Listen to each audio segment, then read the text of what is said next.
Rather lads, welcome back to Kossi's Arsenal podcast. My name is Kossi. Good morning, good afternoon, good evening, wherever you are in all parts of the world. Welcome back to the channel. Welcome back to a brand new video. The research is done. I've dived deeper into Bodo Glimt, what they are, how they play, and how they set up. I'm gonna change my reaction. I'm gonna change my initial statement. Arsenal should not rotate all the 11 players in the starting lineup. Arsenal should not rotate all our 11 starting players. These guys are the real deal. These guys are a very, very quality side. We're going to be diving into Bodo Glimt, how to beat them. We're going to be diving into their key strengths, weaknesses, how they play, their key players, and everything. So make sure you stay around. Hit the like button. Let's get this video to 300 likes. Subscribe. Let's get to 60,000 subscribers. Sit down and enjoy the video. Now, number one is to look at their current form. I always do that whenever we are playing a current team. Now, they're not really doing very well, and they're not really doing poorly. They've won one and drawn one in the Europa League. That's why they have 4 points already. And they have lost 2, 1-2, and drawn 1 in at home in their last 5 games. So a couple of mixed performances for them. They did win the league last year, so I think many people expected them to do very well at home. They've not really done that. They're 15 points behind league leaders Molde. But currently, I think their mixture of results gives us a perfect picture as Arsenal fans and Arsenal Football Club as we go into the game. They're a side that can lose games when they find a club that has real quality, and they will absolutely beat you when you don't have the quality, when you don't step up to the standards. Now, when they went and played PSV Eindhoven in the Netherlands, they picked up a point. That was a good result. That was a very, very good result. They went to Netherlands and picked up a point against informed PSV Eindhoven. With all the quality PSV have, Cody Gakpo, Ibrahim Sangare, and all these players, they actually picked up a point. And that is one thing I really looked at when I was organizing my notes with how they play, but also in their current form. So key players, let's look at their key players. Who are they and what do they bring to this side? Number one is Amal Pellegrino, 35 games, 25 goals, a left winger. And one of the key, one of the key facets about their game is goals. They score a lot of goals. They create a lot of chances. So one of the players that Arsenal have to watch out for tomorrow is Amal Pellegrino. Like I said, 35 games and 25 goals. That is remarkable. Is this guy another Erling Haaland? Literally, it's not Erling Haaland. I mean, let's not joke around. But you think about that goal scoring rate. You think about that goal per game ratio. It is interesting. That means he has only gone 10 games for Bodo Glimt without scoring a goal. So and again, it speaks a lot of volumes about how their goals are spread around the team. 35 games, 25 goals from a left winger. It is remarkable. We've seen it with the likes of Salah. We've seen it with the likes of Christopher Nkunku and all those clubs that really play with a very, very explosive forward line. They create a lot of chances. They score a lot of goals. So keep an eye on the left winger, Amal Pellegrino, if he starts tomorrow. Another player is actually the other two players is a pair in midfield. Hugo, Vestersen. I think I hope I got the name right. So Hugo Vestersen, 46 games in midfield, 14 goals and 11 assists. Again, another player to watch out for. Look, if you're looking at a team that is having central midfielders with double figures in terms of assisting, in terms of creating goals, there are two things you have to know. They dominate the ball a lot, and they have quality in their midfield. The other one is Yorick Saltness as well. I hope the word is not saltness but saltiness. But I'll read it as I'll read his name as Yorick Saltness. Again, 41 games, 8 goals and 2 assists in midfield. So they're a threat. They create a lot of chances through these players, Yorick Saltness and Hugo Vestersen. And then the other problem is the wingers and wingbacks as well. The other player I've looked at here is a centre forward, Runa Espejord, 28 games, 8 goals and 2 assists as well. Now, in most cases, when you have that 4-3-3 formation that they use, your centre forward is not as important in terms of scoring goals, but more important in terms of joining play, working the channels and doing all that kind of donkey work for the rest of the players to score goals. And that's where you find the right wingers are scoring many goals. The left winger is also scoring many goals because Runa Espejord, the center forward, is working the channels very, very well. But also his scoring record is not that bad. 8 goals and 2 assists in 28 appearances. Those are 10 goal involvements in 28 games. I don't think it's actually that bad. The other player is Ola Solbakken, plays as a right winger. I've told you about right wings and left wings in their game, in their play. 26 games, 8 goals and 6 assists. Now, if you add that up, if you add his 8 goals plus the 8 goals from the center forward and then the 25 goals from the left winger, almost their forward line is a threat. Their forward line is a big threat. So we have, Arsenal have to keep an eye on either the left winger or the right winger. If we can, we need to keep our eyes very, very open on their forward line. And lastly is Alphonse the names are very difficult. Alphonse Samsted, that is another player to look out for. He's a right back and he's creating a lot of goal scoring opportunities, creating a lot of chances for them. In 47 appearances, 2 goals and 5 assists. He's another player that is creating a lot in terms of their final third. He's adding to their offensive to their offensive threat, and is adding to a lot of the chances they are creating per 90. So I've gone with 6 players. Actually, I would have gone with around 4 or 5. But when I looked at their recent games, I looked at how every player has actually impacted in the recent games. I decided I'm going to give them an extra man, and that extra man is Alphonse Samsted. I think he's a very, very good right back. So 6 players for Arsenal to watch out for. I know Mikel Arteta has already done his notes, has already done his background research about these guys, and I hope we can actually keep our eyes on them. So the big question now is with all those key players, with all those very, very good players, how do they set up? How do they play? They set up in a 4-3-3 formation. Now, I'm really intrigued that they set up this way because, look, teams that set up in a 4-3-3 formation are not that easy. To set up in a 4-3-3 formation, it means you have hard-working players, it means you have a clear philosophy, and it means you have quality in your side. So they set up in a 4-3-3 formation. They have explosive fullbacks, and they also have explosive wingers. And this is something Arsenal have to keep our eyes on. Their fullbacks are very, very deadly. Their wingers are also very, very deadly. Kind of their system is very similar to what we've seen with Jurgen Klopp and Liverpool. Their wingers will kind of spread the play, hold the width and length of the pitch, and when they're in transition, when they're in possession, their wingers will tack inside, and that allows a lot of spaces for their right back and their left back to overlap, make those overlapping runs, and then create those chances. So one, you have to look at them when they're not in possession or when they are starting out. Their wingers are going to be wide off the pitch. So that means they're looking to stretch the back line of the opponent, right? So that means Tomiyasu or Cedric or Kieran Tierney, both of them will be stretched wide off the pitch, and what that does, it creates channels through for the likes of Amal Pellegrini to run into, for the likes of Hugo Vestersen and the likes of Jurek Soltnes. So I want Arsenal to keep our eyes very closely on that. Their wingers will be wide, high up the pitch, but as they come closer, as they come into the final third, their wingers will then tuck inside and allow their fullbacks in the likes of Alphonse Samsted to get wide and cross the ball. If we can deal with those situations, I think that is one way they play. Now, the other way they do play is possession. They're a possession-based team. Let's look at their statistics in their last game against Lillestrøm. They had a 61% ball possession rate. 61% ball possession, 22 shots on goal, 8 shots on target, and this is while they were away from home. So this is a very, very clear example of what we are going to face. A team that loves to be on the ball, a team that is very brave, a team that wants to be on the ball all the time. They create lots of chances. They had 22 shots on goal, 8 of them on target.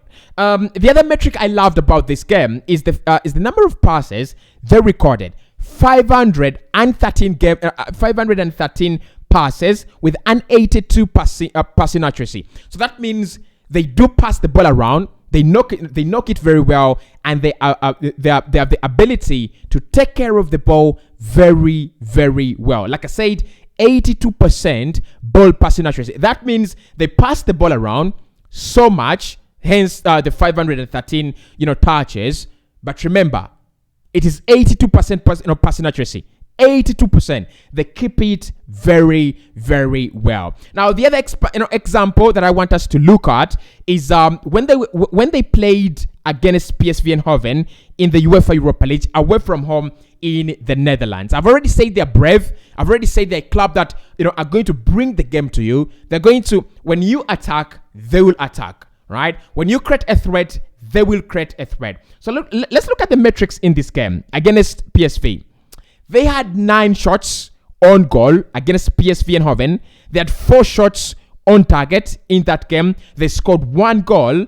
They had 50% ball possession.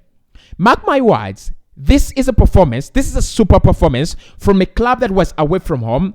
This is a super performance from a club that was on a foreign land in the Netherlands. This is quality. And listen to me. They had 85% ball passing accuracy.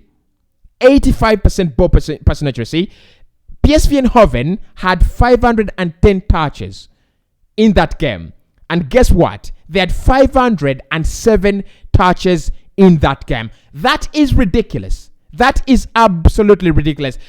These guys are not they are not your ordinary Norwegian side. They're not your ordinary Norwegian side. They're a very, very quality side. So I've looked at how they play. In that 4-3-3, it allows them to be confident. It allows them to be on the ball. It allows them to be as deadly and dangerous as they can. The other thing Arsenal have to look at in how they play is apart from being brave, they're hardworking. They're very, very hardworking. They look to press you high up the pitch and create those very fast mini counterattacks. Now, Liverpool play like this. Manchester City play like this, and I think Mikel Arteta, when he goes on to watch, Manchester City and Liverpool, this is how these boys play. This is how Bodo Glimt play. They love to be on the ball. They love to press high. They love to produce moments of quality and moments of magic. Now, there will be a difference in how they approach this game. There will be a difference in how they play when they come at the Emirates Stadium. But this video should be set for later,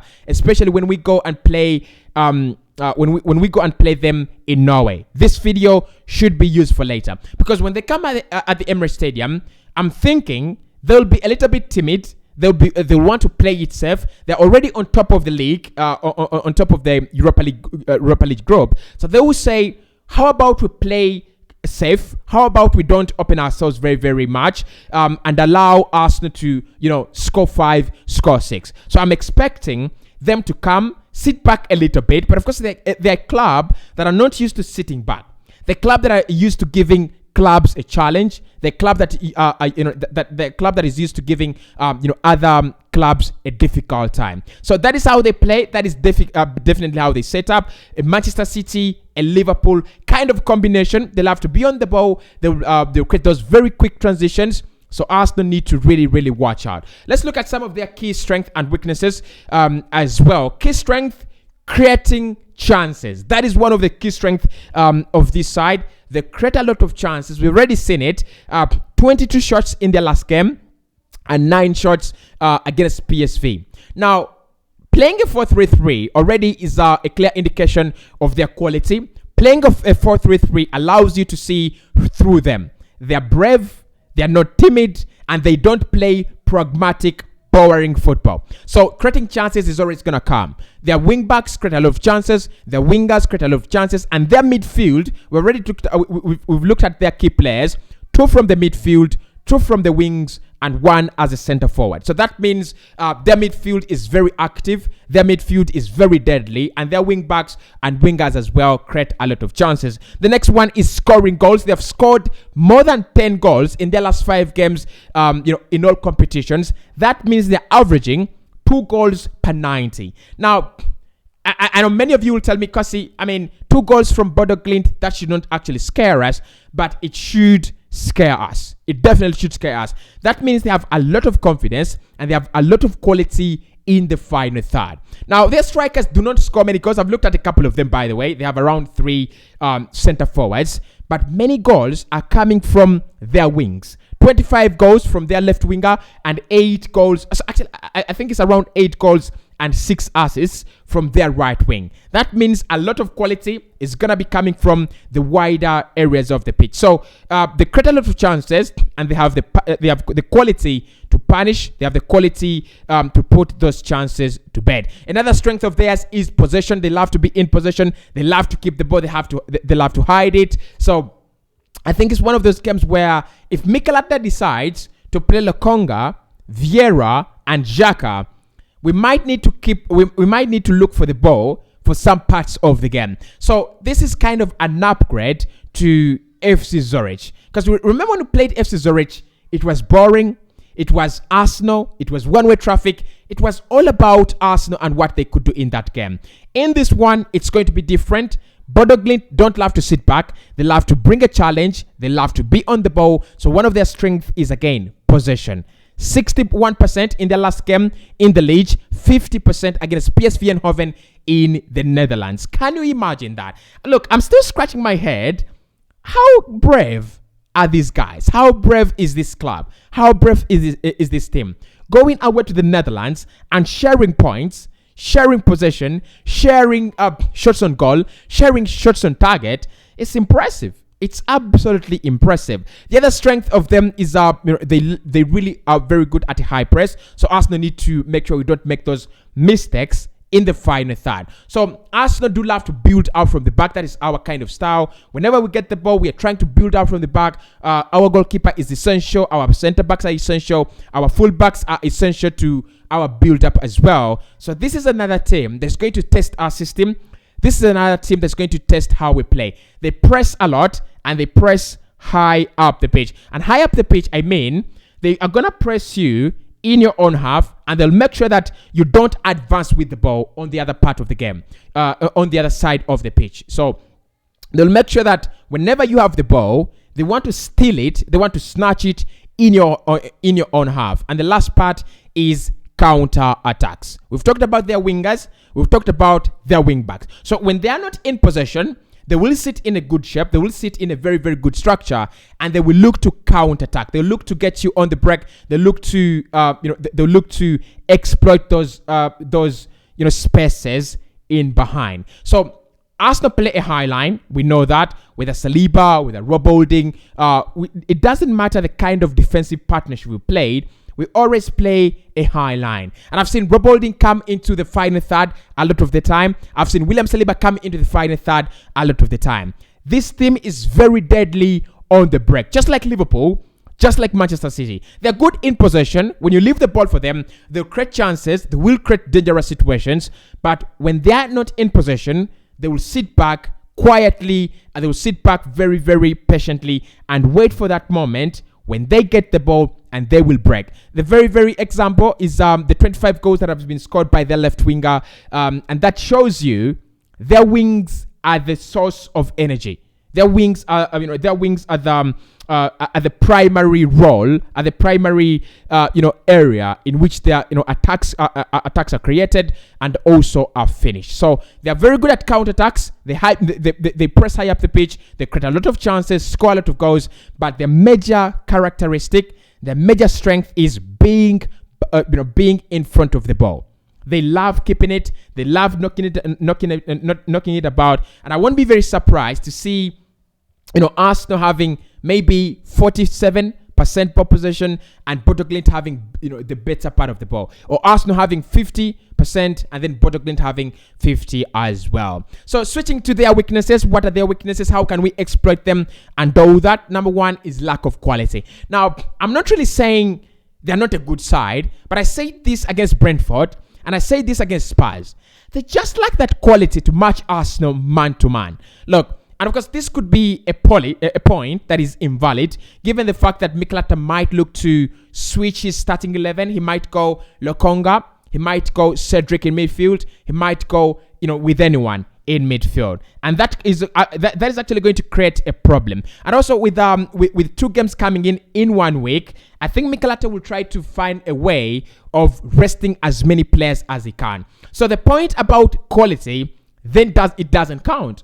If it is Rob Holding, Lokonga, Reece Nelson, Marquinhos, Eddie Nketiah, it is going to be a 50-50 battle in terms of quality. But why I say they lack that quality, they're 15 points behind Molde in the league. That is one example. And then the other example is, I don't think you can compare a team in Norway to a team that is leading the Premier League right now. They can't. So the point on quality is only valid if Arsenal field around 6 starters.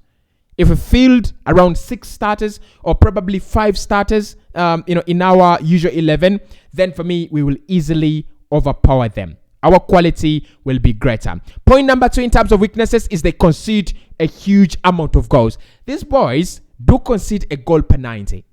And that is something, to pride ourselves in. That is something for us to focus on.